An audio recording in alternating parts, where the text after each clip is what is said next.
Après des mois de discussion, le gouvernement s'est finalement résolu à présenter son projet de loi pour la décentralisation en 3 textes qui seront votés séparément.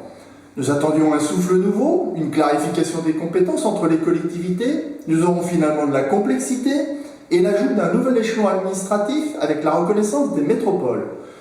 Une fois de plus, le gouvernement n'aura pas su trancher ni résister au lobby d'élus de tout poil, prompt à défendre un système qui garantit le clientélisme électoral.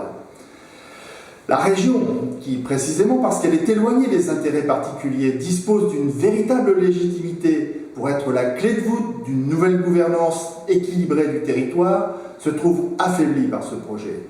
En effet, après la Banque publique d'investissement, souhaitée par tous mais finalement créée selon le modèle centralisé français, l'émergence des métropoles qui se voient attribuer des compétences économiques vont contribuer à réduire le pouvoir et les prérogatives de la région.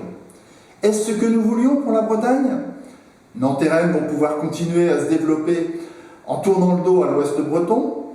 La richesse que constitue le maillage de nos villes moyennes va disparaître au profit du fait métropolitain. Aucune ouverture législative n'est faite pour permettre la réunification de notre territoire. La perspective d'une véritable ambition pour la Bretagne s'éloigne au profit du maintien d'un système administratif coûteux, archaïque et qui ne répond pas aux défis d'une économie moderne mondialisée. La France est désormais le seul pays qui refuse une dévolution digne de ce nom aux territoires à forte identité historique et culturelle comme le nôtre. Pour combien de temps encore? À un moment où la montée de la démagogie populiste fait craindre pour la démocratie, l'émergence d'un nouveau cadre institutionnel responsabilisant, proche des préoccupations des citoyens, était une occasion unique pour protéger la Bretagne de ses dangers et lui donner les moyens de son développement.